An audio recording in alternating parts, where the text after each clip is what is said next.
இதோ ஐயா கண்மணியின் முதல் நாவலான அஞ்சலையை படித்துவிட்டு பேரழகியை தொட்டதுமே தோண்டு விட்டேன்.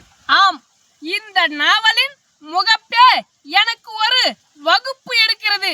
இந்த நாவலின் ஏடுகளை திருப்பும் போதெல்லாம் என் பருவகாலம் என் நினைவுக்கு வருகிறது. ஐயோ, அவளா இது? என்னை இரக்கமின்றி கொன்றவள், என் இளமையெல்லாம் தின்றவள். பெண்ணே, உன் வாயமுது பருக என் வாழ்நாளை அடகு வைத்தேன் உன்னிடம். என் வயதும் தோற்றது இந்த பெண்ணிடம். உன் நகத்தசைவில் என்னை உணர வைத்து, உன் உதட்டசைவில் என்னை நனைய வைத்து, உன் ஊசி பார்வையால் நீ போகிறாய் என்னை தைத்து.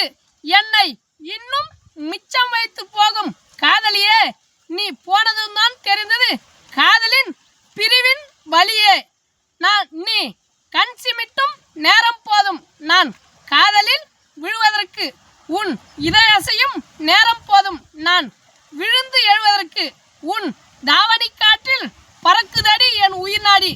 அது அடங்குவதற்குள் நாம் அணைப்போம் நமக்கான காதல் மஞ்சத்தை நனைப்போம் பாடி. நன்றி. நான் இப்போதான் இந்த நாவலை படிக்க ஆரம்பிச்சுக்கிறேன்.